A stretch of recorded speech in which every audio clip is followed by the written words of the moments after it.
Good morning, everybody.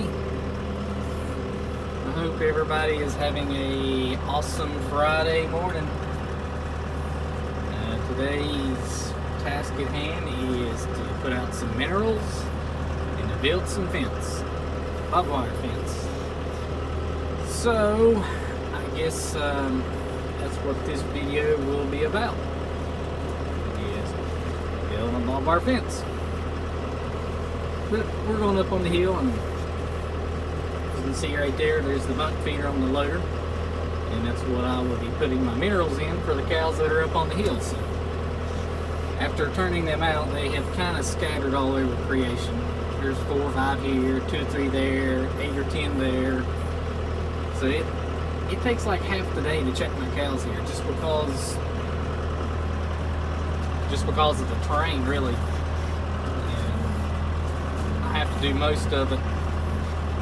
Well, actually I do all of it with 4-wheeler, just because this is really the only road that you can get a tractor or truck up. And there's a lot of land that way. So all that has to be done by 4-wheeler. You know, there's ridges up here, and there's ridges right there, and there's ridges up there. There's a lot of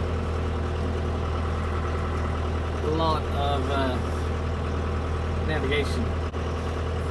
I don't know, whatever. It's a lot of places I gotta go to. Not that they're real big areas by no means, because this farm's only 600 acres, and I'd say half of it's grass. Yeah, I'd say half. And there's a lot of small ridges and stuff that I have to go down, and it's a lot of moving around. So that's just part of it. So once we get up here and get the minerals put out, we'll go to build some fence. So hang in there. Okay, we're building some fence. It's barbed wire. I'm only doing 2 strands because you can look behind me.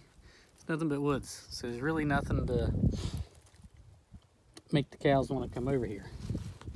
So I'm doing 2 strands, and that's usually what I do when you got woods and stuff like this, because cows, they really don't want over here. Okay, what I'm doing is I'm doing about a hammer's handle length spacing on the strands, and I got 2 staples on this one because this is on the outside of the tree, so the cows could push where I'm pointing towards you. So I'm just kind of doubling it up so it would be less apt to come loose. I'm gonna try to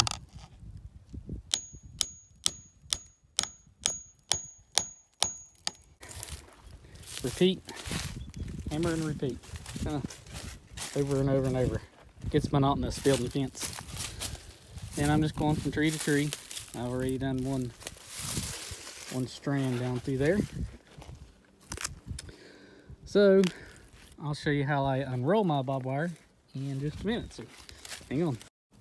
This strand here is all loosey-goosey because down there's a tree limb is against a tree. When I kicked it out of the way, it slacked it. So there's an easy fix for that. You don't have to cut it or nothing, as long as you have a pair of these. What you'll do, these, grab it right there and twist.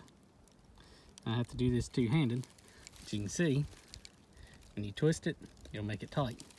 You don't want to twist it too much, just probably once around, maybe a 180, depending on how loose it is, because you don't want to crank the wire, because when you crease the wire or kink it, it'll break right there. So that's an easy fix. Well, as you can see here, this is how I unroll barbed wire without using the spools that you buy. So I'm just gonna go that way with it, so I'll be back.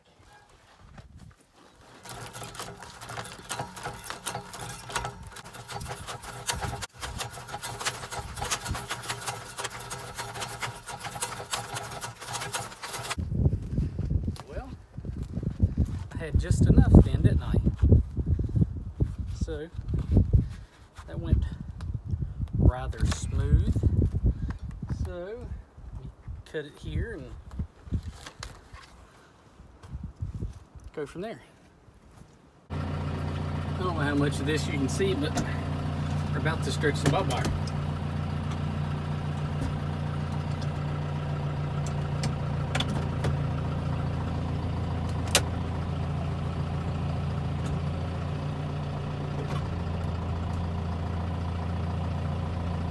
Just a little more.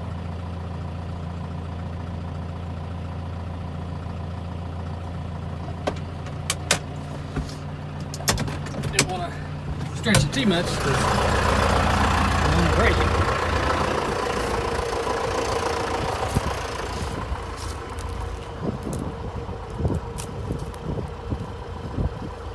Yep, that's good.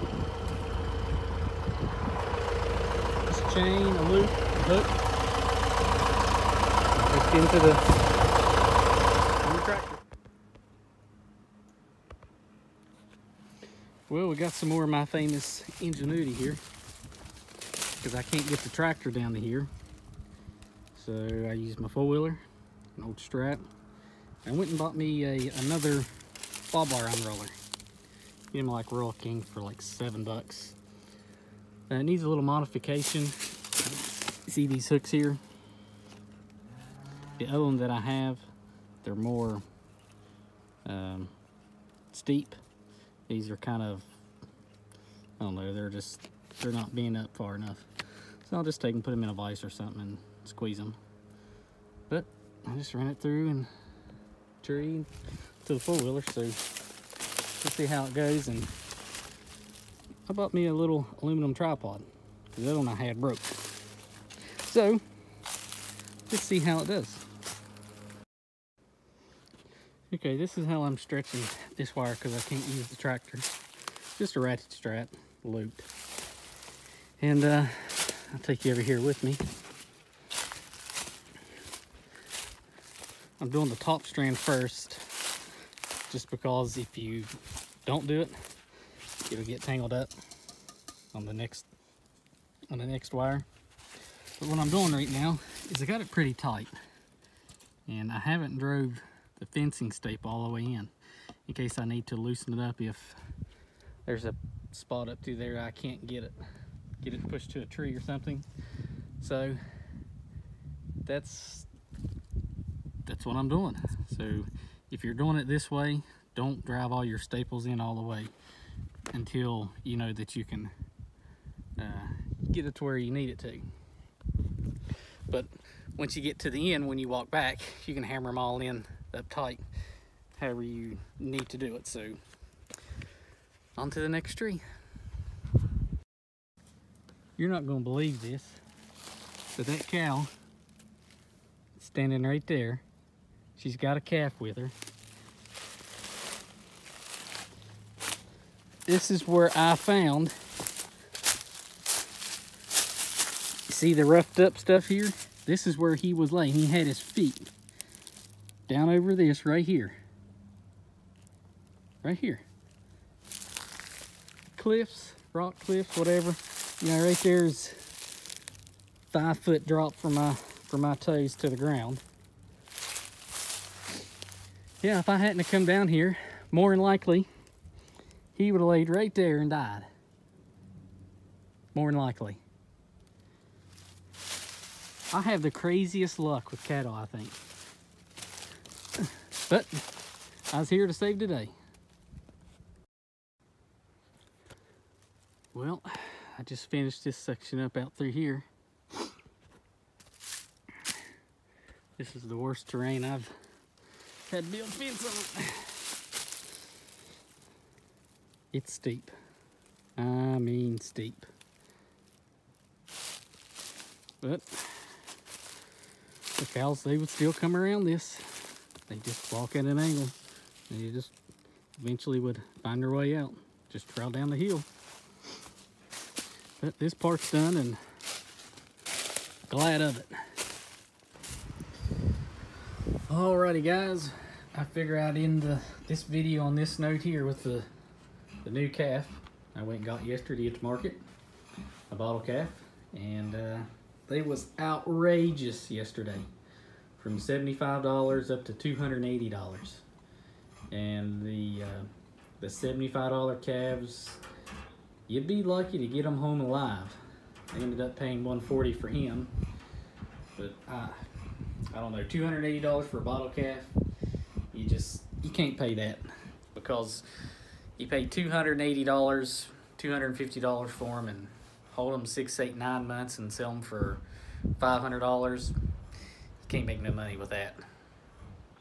So I've been building fence the last week and a half, so there hasn't really been too much footage going on. I mean, there has been some stuff.